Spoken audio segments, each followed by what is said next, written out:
As you know, we are here to explore the power of creativity in business, in creating new opportunities for a next generation of talent, but also for emerging industries and societies within developed countries.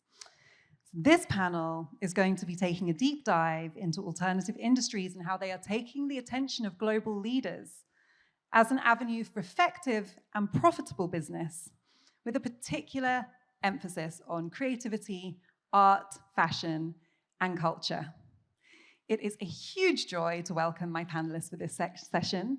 The first speaker I'd like to welcome to the stage is Kehinde Wiley, an American artist best known for his highly naturalistic paintings of Black people, frequently referencing the work of old masters. In 2015, Kehinde was the recipient of the 2014 National Medal of Arts.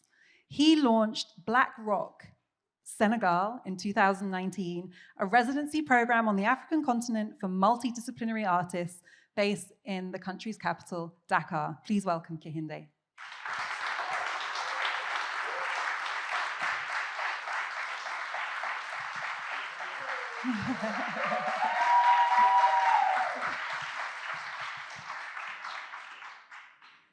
Stella Jean is an Italian Haitian designer and a member of the Italian Chamber of Fashion. Stella Jean created the business model and sustainable development platform Laboratorio delle Nazioni.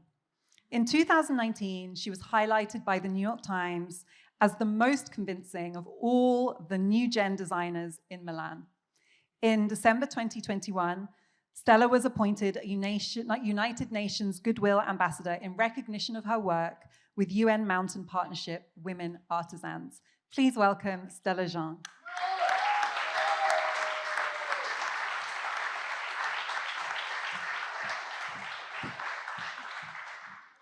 And of course, the reason that we are all here, the superhuman who convened this extraordinary series of events, Naomi Campbell, who really needs no introduction, but I will introduce her.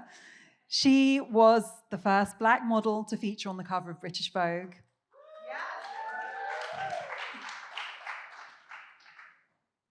And French Vogue.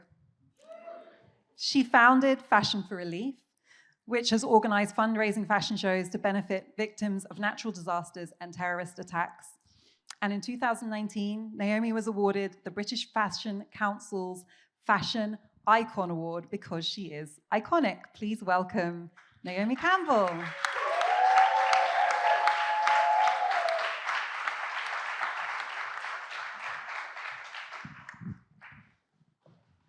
Thank you all for joining me. Naomi, I would like to start with you because you really are the force behind this. So could you just talk a little bit about Emerge, what the vision behind it is and the reason that we're here?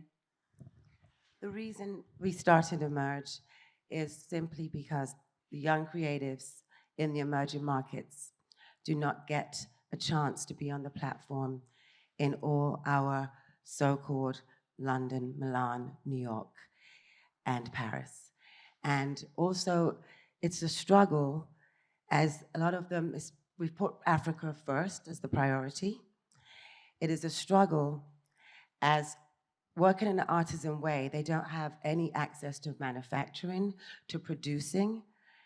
And we have, outside and the diaspora, the opportunity to lend ourselves and to support and to mentor these creatives. And this is why Emerge is the first country, the first Emerge is here, and it is the first country that Africa, the continent, is being supported. But it will travel. And your journey is really remarkable and very inspiring because over the years, you really have become a force in advocating and representing creativity globally for a new generation, but especially on the African continent. So I want to ask, what has inspired you to use your platform so relentlessly in this way to push these causes? When I go to Africa, to the continent, all that have been know what I'm talking about, the energy, the buzz, the creativity is just seething from the seams. But there's no way for it to go. And I think those of us who are traveling the world and get to see how there's an opportunity that they can fit in. And fashion has to evolve. And I'm also saying this where even within the country itself, the politicians, the private sector, they need to support their own, because fashion is a billion-dollar business. Now, in Africa, they've supported more on the music and artist side. Example, we know that Nigeria, Nollywood is 7.2 billion, but in the fashion sector, it's like 1%. And it's, you know, we're a billion-dollar business. These creatives need support. And so here we are in Qatar, working with Qatar Creates, as Qatar Creates are lending their hand and giving that support.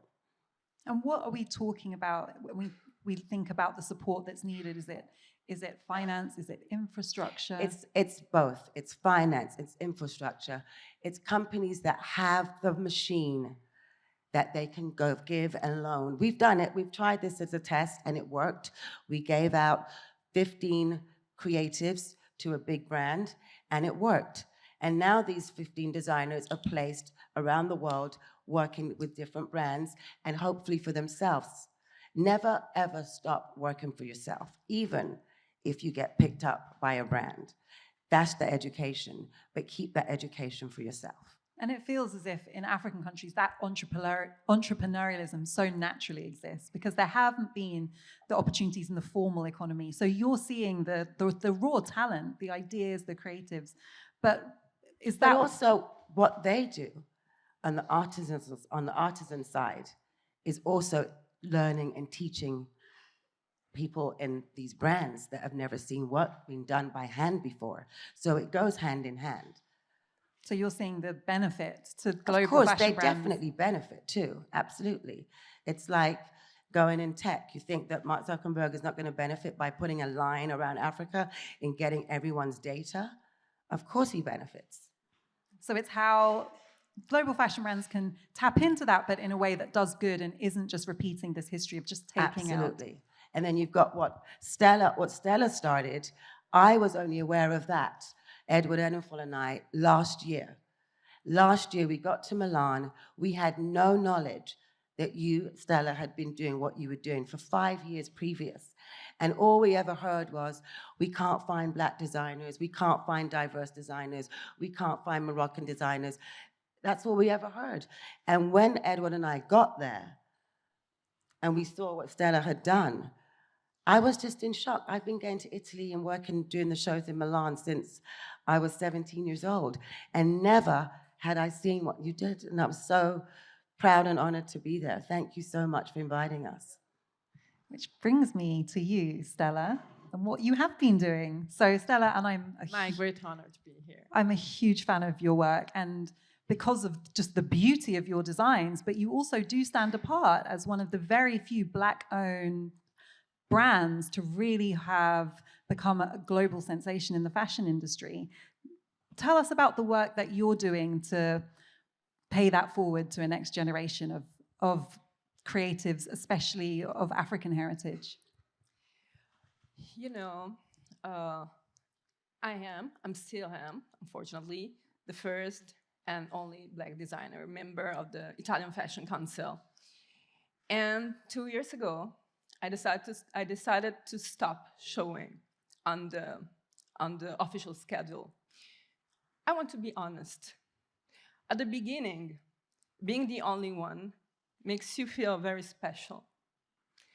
But at a certain moment, when you know and you meet so many people, so many creative designers, so many young people with talents that are waiting outside the same door that you've been allowed to enter, you understand that you're not so special.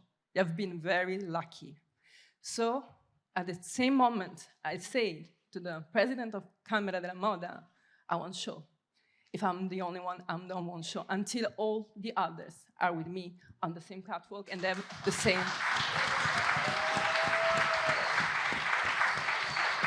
Thank you. And then the same opportunity. And because you know, God, nature, however you want to call the driving force of the world, did a very good job.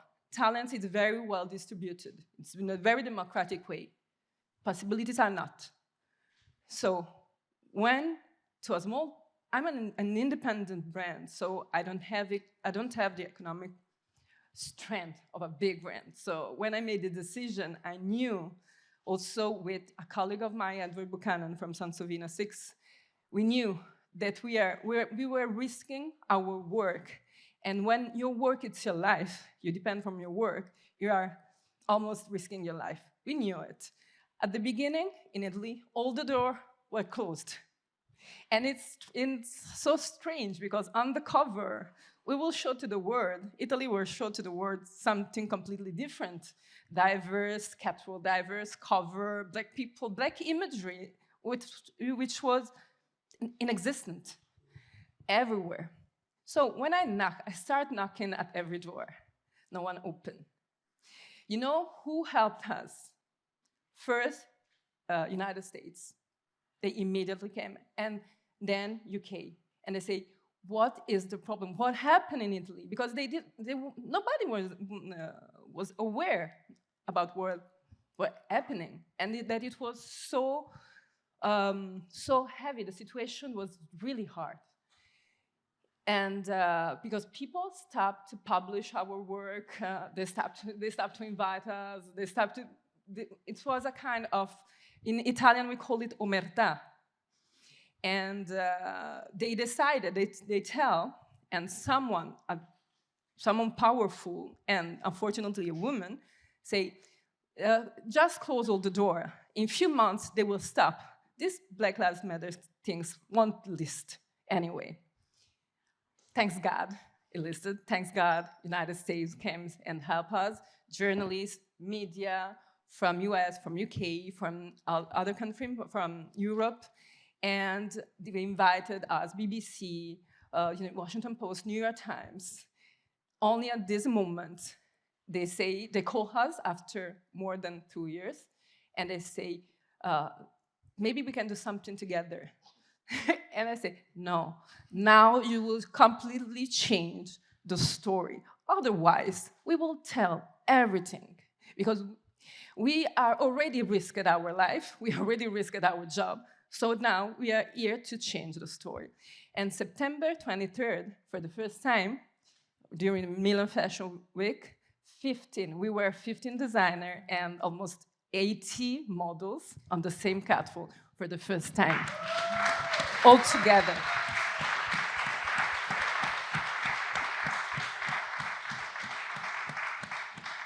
And you know what? Still in September, we were a huge media coverage worldwide. Not just one Italian media was there. Just Vogue Italia was there. No one else.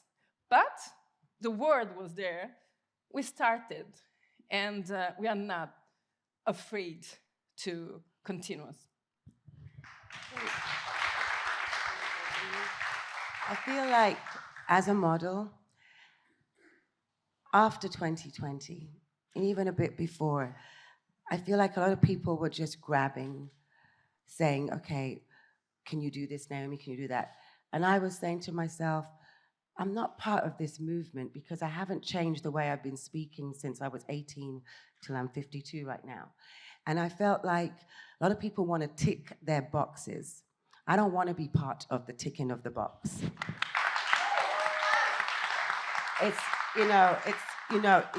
You believed or you don't believe. You can change minds. And that's something Iman, Bethan, and I were trying to do. But it's also going over to the designers and the artists.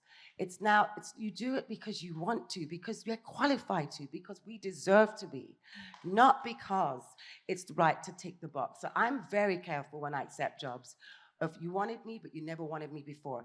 I'm still told to this day, oh, you want to work with this brand who I've known since I'm 16, you'll have to get to know them. But yet someone who has never met them can do the job and do the whole brand advertising. So people feel like everything for me is rosy. I still fight. And because I'm still ambitious and challenged, I love the challenge. I'll rise to the challenge. But it's still that way. It's not like you think. It's an ongoing process, no? that you get Vogue Italia. Vogue Italia was the only one that took me to you, you know? And Vogue Italia, God bless Franca, was one of the women that was supportive to Africa and the diaspora and was actually picking her feet up and going there and doing the work. So. My first fashion show was due to Franca Sozzana, so I really owe her a lot. And for people who don't know, Franco had the first all-black Vogue anywhere, which you were at the center of, Naomi, which was a hugely game-changing moment for fashion globally. So it's, I guess, interesting to hear that while there can be such progress from Italy, what you're going through, Stella, is to hear of the UK and US as the kind of bastions of racial equality coming to your rescue is a little bit surreal for those of us who are focused on critiquing racism in the US and the UK. And Kehinde, I want to come to you. You're thought of, known as an American artist, an African-American artist. You're focusing so much on the African continent at the moment. Tell us about that journey for you. Well, thank you guys. This is amazing. Thank you, Naomi, for inviting me to come out here, and thanks everyone for showing up. This is just like Qatar, Doha, pretty fucking cool. Like, who knew that all this was going on out here? And I think that's in keeping with my sensation about Africa, which is like, who knew that all of these young people were creating amazing music and fashion and art? And what I did years ago was to create an arts residency program in Senegal that allows people from all over the world, independent of like what nation or what skin color you have, to simply sit in Africa's presence and allow it to wash over you. Allow for you to see Africa firsthand, not mediated by internet or social media or what have you. It's just like, just pure Senegal, pure Dakar, pure artisans who help you discover exactly the material practice of doing whatever it is that you do. And hopefully in the process, it changes you or not, or whatever, and you meet other artists and you create extensive community, and that's what I've done. It's called Black Rock. It's called that because there's these huge volcanic black rocks on the beach in front of the place. When I first got there, I was like, it's horrible, it's hideous, so let's name the place after the Black Rocks. And so now people like look forward to seeing the Black Rocks. Years later, we managed to keep artists coming and coming and coming. And now we're moving into Nigeria and creating more spaces. My whole goal ultimately is to allow it to spread like cancer all throughout Africa, to just populate Africa with these creative sites of excellence, so that when you think about centers of excellence, centers of fine art, centers of creativity, Africa comes to mind. And, you know, it's one step in front of the other. Is that something that you've seen, that obviously the creativity and talent exists, but what's needed is these centers of excellence, this emphasis on quality, this creating of global opportunities for the creativity that exists there? Yeah, I mean, obviously, it takes cash, it takes eyeballs, it takes media interest, it takes people not being lazy and wanting to sort of have things spoon-fed in a predictable manner. Artists are very good at being radicals and tearing that up, and all you have to do is just add sunlight and water, get a bunch of artists in that space, and it takes care of itself. It's an incredibly sexy idea, and it's an incredibly sexy experience to be able to sit down with creatives in Africa and just to see. Naomi, you were there. I mean, it's just insane to be able to like create studio space and watch people go, right? There's things that come out of there. We're at this point of... It's a great energy. It's like people coming in and out, you know, you're getting to sit at the table with the artists, and just, it's like an educational within itself. That's right. Yeah. That's right. So my dad is Nigerian. My mom grew up picking cotton in Texas, right? Sharecropper. And so my dad goes from Nigeria to the United States during the early 70s as part of that, what they call the great brain drain of Nigeria. He gets an education, they meet in university, and he returns back to Nigeria. I don't meet the guy my entire life. My mom's like raising 6 kids, single mom, the whole story. So when I'm 18 years old, I get on a plane and I decide to find him. And I went from university to university looking for this one guy in the most populated country in sub-Saharan Africa. And I finally found him. And it was traumatizing, to say the least. It was eye-opening, to say the most. And it was just like this whole new set of uncles and aunts and cousins and brothers and sisters. And it was just like, wow, Africa is not notional. Africa is like actual. Like, these people look sort of like me and they're staring at me. And over the years, it starts to become less this kind of aspirational, that place over there, and it becomes like, okay, maybe I can get a studio here, and maybe I can like imagine myself making work here. So much of my work starts in the streets of Black America, stopping people in the streets who are minding their own business, trying to get to work, and I tap them and I say, would you mind being a model in one of my paintings? Most people say no. And going from that moment to internationalizing it, wanting to see what people in the streets of Sao Paulo look and feel like in paintings, moving into India, Sri Lanka, Africa, and slowly this idea of internationalizing your experience goes from not just the painting part of it, but to the lived part of it, like setting up shop in Africa, sitting down with one of the best minds in architecture, Abib Jen in Senegal. And then when you're sitting down thinking about a space with an architect, it's like shopping when you're hungry for food. The place goes from being a small art studio on the beach to becoming more rooms and more rooms and more rooms and more rooms, for like imagining this friend coming and this family member coming. Eventually what we had was a space that was perfect for an art residency program. So it was never like a masterminded idea. It was something that happened quite simply, something that happened quite naturally, and my relationship with Africa is exactly that, a kind of natural confluence of things.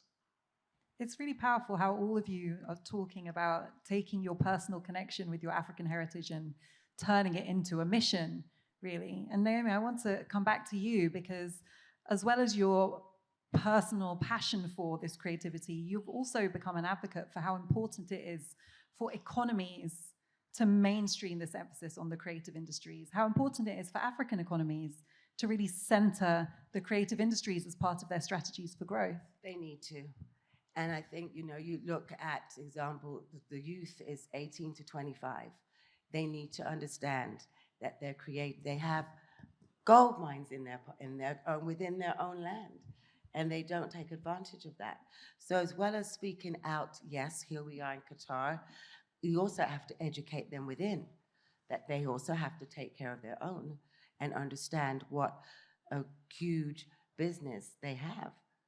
And that's for their GDP. It's not just, come and listen and write about Africa. It's come and do the walk and the talk and get it done, take the action. And I feel like, the education, I mean, you've got Rwanda. President Kagame is a great example of an African president that really understands the possibilities, understands his youth, understands the creative, understands where they're going. That's what we need, that kind of leadership. And it is, we talk about...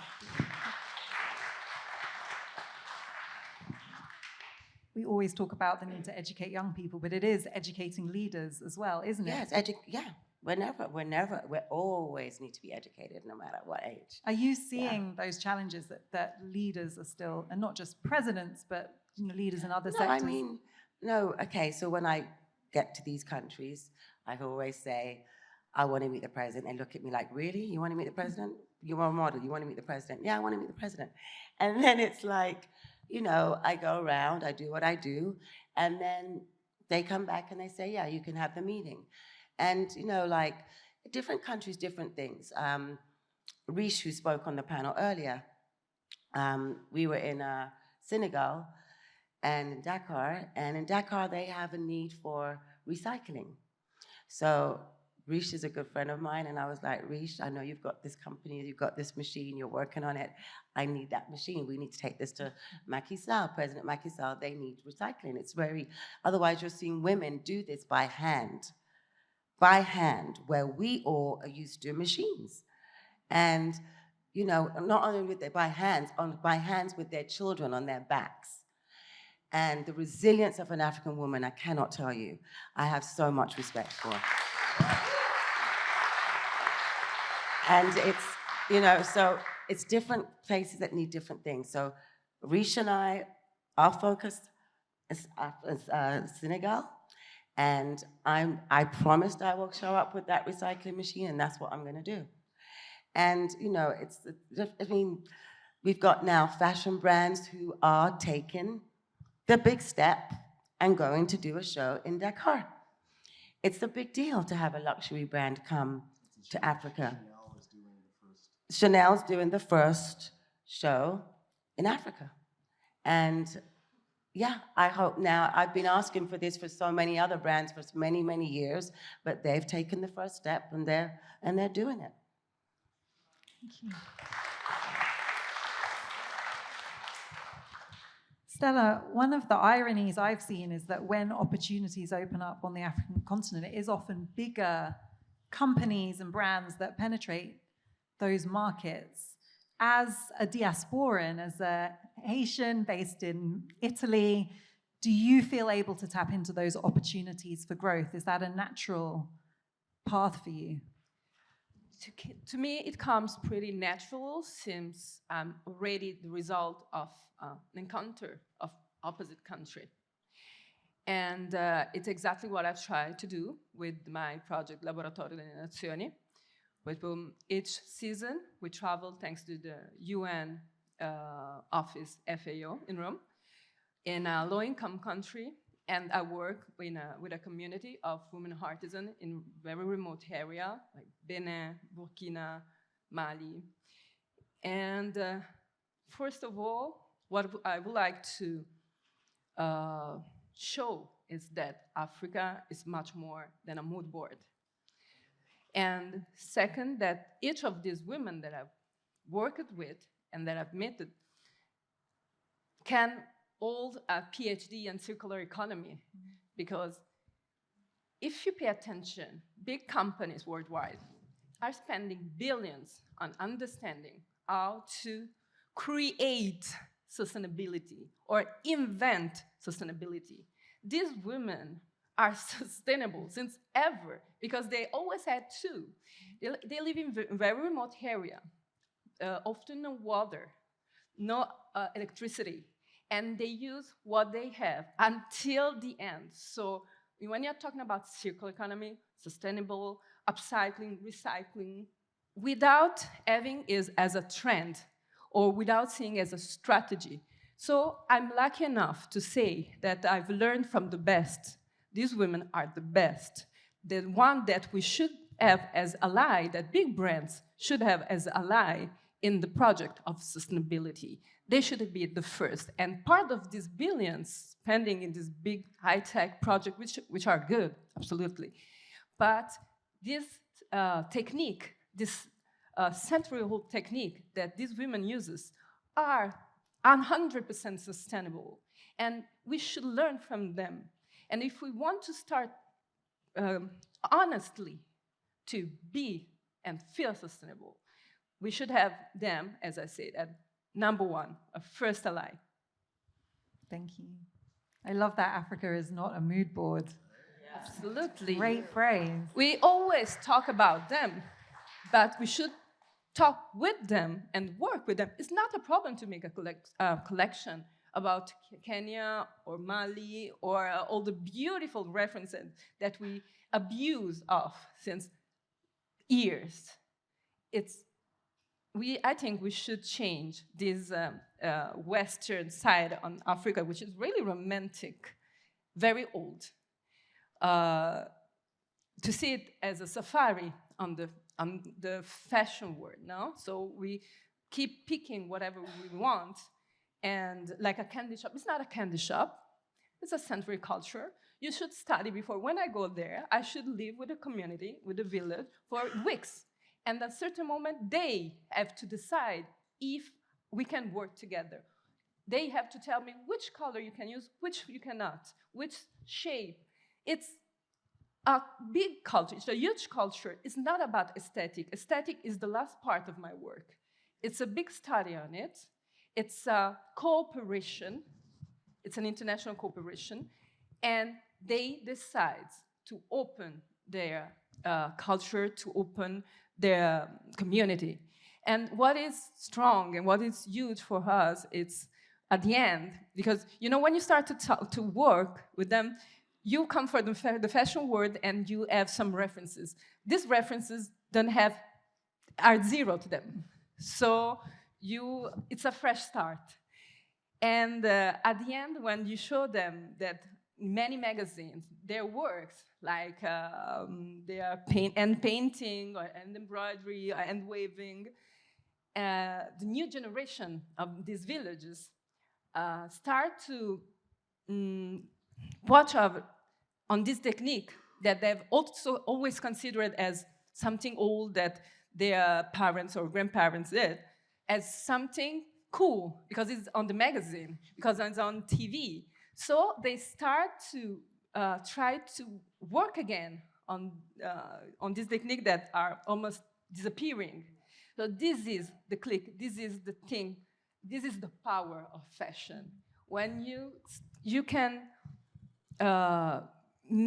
make something that can save their life. What she said, what Naomi said before, it's so true. They are sitting on gold mine, but they just have to realize it. We are not there to save anyone, but just to realize how important, how precious, how rich they are. I also think too, when you do have these brands, and I don't want to say names, I just want to say brands that come in and say they're inspired and do these shows about Africa Inspires. Let the African designers that inspired you, that are working behind the scenes, take their bow. Let them be celebrated too. Do not just walk out and take the bow as if you did the show, because for that, I won't sit. And I was invited to something like that, and I looked at it and I said, who are the designers? Who's helping behind the stage? I am not going to validate and sit there, watch someone take the bow when I know my brothers and sisters are backstage doing the work. That doesn't happen. This should become a law. What she says should become a law in fashion. Because it happens too often. Become mandatory. And it has to stop. Kehinde, that's one of the things that I've always loved about your paintings, because the story that you're telling and the way that you treat Black subjects is really elevating this idea that we control the narrative about ourselves and we should be seen, we should take up space in that way. Is that something you're intentionally scaling up with the work you're doing in Africa? Naomi, you are so right about this. This whole idea of like, and I love this, what was it, you said something about Africa is not a mood board. That's hot, that's hot. I like, there's something about this idea of discovery that is at the core of the Western imagination when it comes to Africa. And this idea that for so many Westerners, and I count myself within this because I was breastfed on Western media, and even when I first went to Africa, I had this weird sense of like safari of like discovering myself, and after a while, it's like, no, Negro, like this is your family, like, and over time, you start to realize it's just people, young people wanting to fall in love, people wanting to be cool, people wanting to engage in all of the stuff that we see on social media, sometimes in ways that are non-sustainable, but this is their first crack at it, It's like, well, how dare we like say you have to be sustainable now that we've used up all the resources in the world. At any rate, Africa is not a depository for discovering yourself or a fantasy world in which you see animals and not people. It actually happens to be a place in which young creative people do exist, and that's something that's been incredibly, I wouldn't say inspiring because it's just so mundane. I mean, it just feels like, of course, like the whole notion of making art about this Black body that I've been in for 40 some odd years is just so, of course. And the idea that we see Black bodies like my own on the walls of museums now, being respected and heralded is now, thank God, of course. I also want to say this, that what we do here, what we create, what we will come from this, we have to share it. So we have to share it with our Indian brothers and sisters. We have to share it with our Brazilian brothers and sisters. We have to share it with our Australian Aboriginal brothers and sisters. It's something that has to be across the board. So it is Africa now, but there's India, there's Brazil, there's so many other places where our culture do not get the opportunity, and it needs to go that far. So wherever you're from in here, if you want to start to set that up for your countries, do it, because that's how it starts. It just takes one person. And Naomi, In fact, one of the things that I think is really cool about this revolution that's happening in Africa is that for so many people, they use the Black experience, whether it be the Black resistance movements in the 1960s or the movements that are happening now in the west coast of Africa, whether it be SARS, or even the independence movements in South Africa.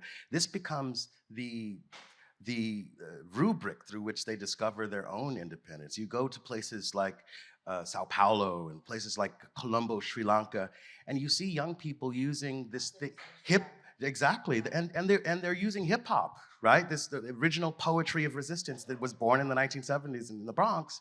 Now they're telling their own stories, and I think there's something really cool about being able to weaponize this sense of becoming. And let's not forget, Afrobeats is now the #1 genre of music in this part of the world. Hey, that's right. That's right. Naomi, that leads beautifully on to my last question, because I do want to leave time. I know there will be questions again for this panel, especially for this panel. What is next for the Emerge initiative? Next country. There's always going to be a next. As long as I have life in me, I will do this. I love doing it. It makes me so happy when I get phone calls or emails or texts saying, I got a job, can you help me get a visa in this country? It's the way it should be. And no one forces me to do it. My team's incredible. Desiree Ejo is an amazing producer to work with, and I'm so grateful for her. And I just want to be clear for the audience, you are creating actual opportunities for real life people as a result of this work. Because I want to see that people are in the right jobs. And I know what it's like to be skirted around. I'm here because I won't keep my mouth shut. And I'm here because, in terms of being a model, because I spoke out. And you were called names for it. But when I spoke out, there was no group of any affiliation of, okay, there was NAACP, but I'm coming from London, I'm a South London girl, I didn't know anything about that. I was just speaking about simply how I feel as a human being in my side of my core, that I was being mistreated and I wasn't gonna take it. That was it. And so for me now, it's the next countries. I want this to spread. I want the young creatives to know that there's a home that they can go to, that they're supported, they'll be mentored, that they'll be guided, and there's a platform to showcase their work, and that's what it's about. We have to evolve, and it is about the next generation. We can't ignore that. It cannot be all politics. It has to be about creatives too, because creatives bring in too much revenue. Thank you, Naomi. I want to take some questions. Again, we have some roving microphones, so please raise your hand clearly. I will do my best. I might not be able to come to everyone. I can't see you, but I can see a hand over there, and then we'll come to the front here. So the first question. Okay, we'll come to you next. Thank you very much. Thank you. My name is Foliba Thibault. I'm a journalist for Al Jazeera English Television here in Doha. I've lived here for 12 years, originally from Guinea in West Africa, French also. Naomi, I wanted to ask you, you've been traveling to Qatar. You've come here for many years now. You know this region and this country very well. How important is the role of Qatar Creates for an initiative like Emerge? And what are the opportunities that exist today between the Middle East and the African continent? The Middle East and the African continent, I do believe, have come as two continents that can come together and help each other, and have in the past in other businesses. And the creative side, they can do just the same. Oil, gas, they've done. So why can you not come together? And this is what Qatar Creates represents. And Qatar Creates stepped up in being part of this and making sure that what we do goes and helps these young creatives. Other countries, if they come forward? So I don't want to hear and I don't want to read what people have to say. We are here to unite for young creatives. That's why we all came to Qatar for this reason. And that's what we stick to. The rest of it is propaganda, and I'm not going to lower myself to talk about it. Thank you. Thank you for the question. There's one over here.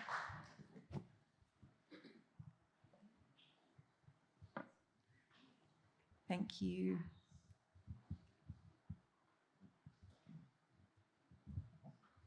My name is Paul, a Nigerian fashion designer based here in Qatar. Naomi, first of all, I will say I want to thank you for the good job you've been doing, and we appreciate what you've been doing. And Kehinde, I still want to remind you, I thank you for what you're doing. I want to remind you, you're more of a Nigerian than an American. From the name Kehinde, the origin of the name. So now I'm a Nigerian. Back when I was a nobody, y'all were like, y'all are American. So, Naomi, my question is this. With Qatar Creates, being a fashion designer here, and I know there are other fashion designers as well, and being a fashion designer that promotes the African culture, African designs, it's been a very difficult one in this part of the world. And having an event like this, like Qatar Creates, that want to encourage the African fashion designers, it's a bit stressful that we have to travel around outside Doha to represent Qatar in other fashion events and shows. So many times I've got people that have come to me, Romeo Paul, why can't you guys have an African fashion week here in Qatar, which I think is something that is really going to be a very big one.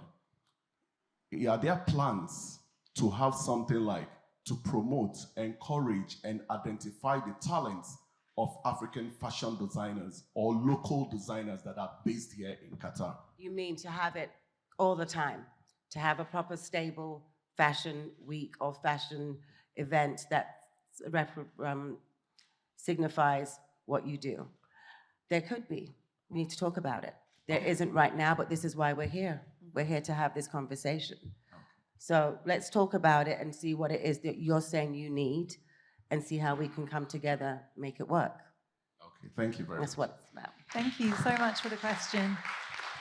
Yes, down here in the front, please. Hi, my question is for I have it already. Naomi. I'm Susan Bender-Whitfield. I'm a contributor to British Vogue.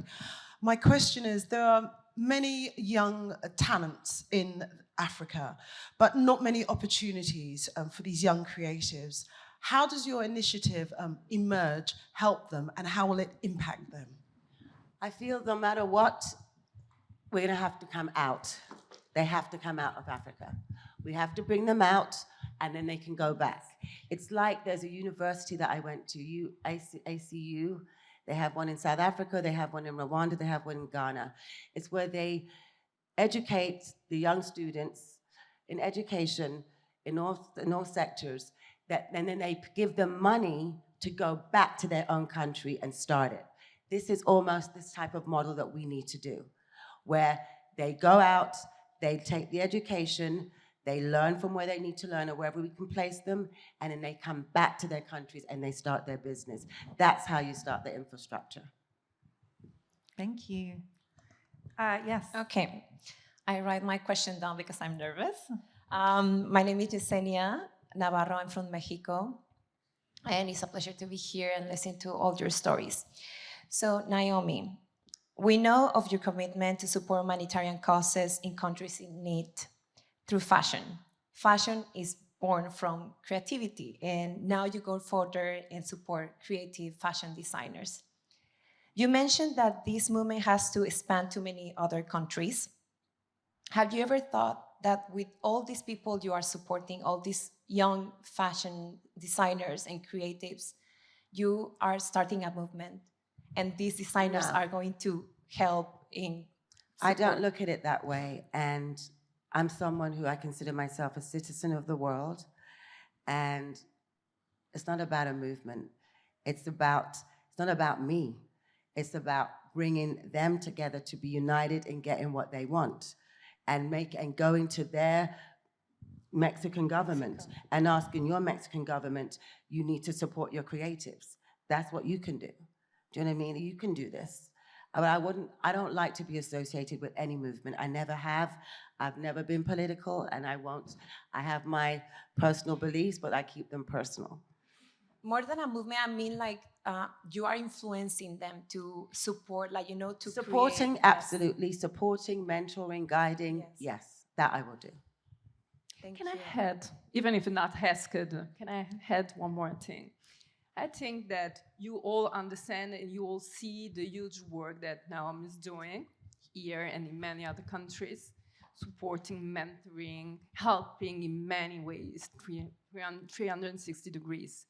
But without your part, if you don't do your part, it's useless. I'm sorry to say it. We need you to change also your view and your actions. So behind the huge billboards, behind the big brands, there are many young designers that are just waiting for you. So she can do whatever she wants. But if you don't do your part, starting to choose them also, start to pay attention to them. How many of you are wearing something of an independent designer, of part of a minority? I see. We should be more and more. And it's not seasonal either. It's consistency.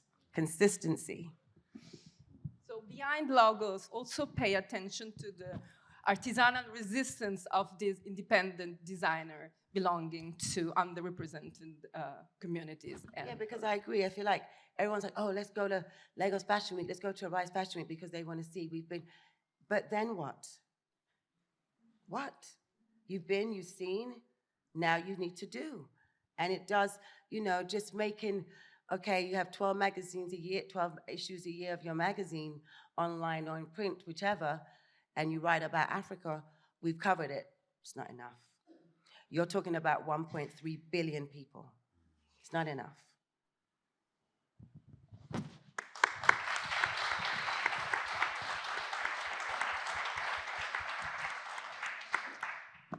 Thank you. We are out of time. Thank you so much. Thank you to my incredible panel.